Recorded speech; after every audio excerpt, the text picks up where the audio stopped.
जाता परदेश से बलमुआ उठलाली से रोट। ए साला ते खाली बगीचा में घूम के खाली ते इंस्टाग्राम में रील बनाइबे, खिया के खेत में सोहाता लाके जाके देखबे।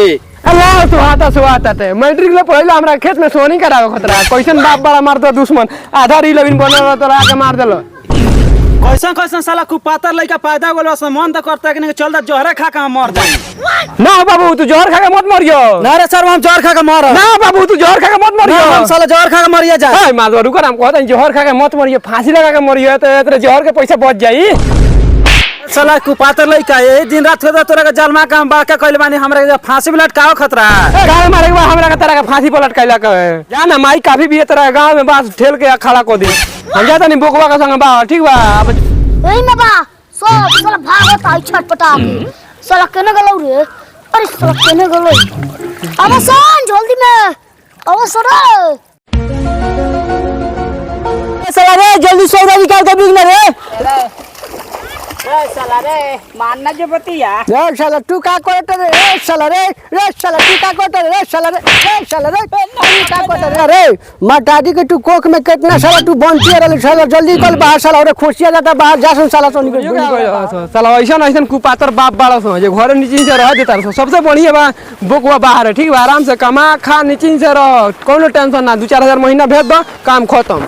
का कहीं रे खुशी भइबू हमार बाप साला इतना दोगला बा कहीं मौज मस्ती करे नहीं खे देत साला का रहा दोनों भाई के भेज देलक बाहर के बाहर कमाई जाई। रे तो हेकरा का के ले चलिए कौन लायक बा अभी ई साला रे हमरा लइका ऐसे करता चलो सुना बाहर में देखो तनी के कितना कमावता चलो सुना बाहर में था लगे चलो। अच्छा ठेकेदार बने ठेकेदार जी काम हम बाई जा हम लायक। हां काम बाटे है तो रूम बाटे ए लगे रूम बैग रख दलो आ दे साइड पर काम बा आराम से आओ चलो अपना काम करे। बैग रख देखे हम के ले जाएगा ठीक बा ना शाम के फिर ओकरा बाद में अपन रूम रख दिया लोग रूम में रख दिया लोग बैग चलो जा काम करे काम पर चले गए चलो जा आओ जा ये काम करेगा ठेकेदार। हां ये काम करेगा देखा लेडीज में ओकरा छेड़छाड़ मत करिया जा।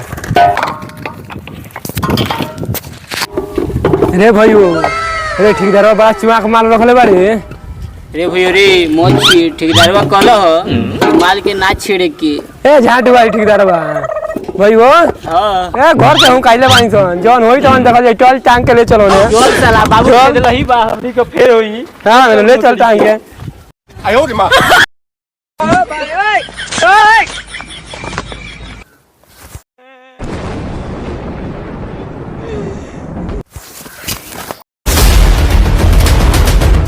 कैसन आदमी लाल ठेकेदार पहल के दिन में तू टागल हम का जानी साला लसन बिहार के कहां बड़ा सो कोरिया होने वाला सन मार्केट हनी है पकड़ साला सन के ते सरवा बेर बेर जाके ओकरा छुओत रहलियो अब ठेकेदार भाई तो हुकिनु बात चला हम काहे जाई होई साला जाके छुओ तो बेर बेर के नाल पन जाइल बा।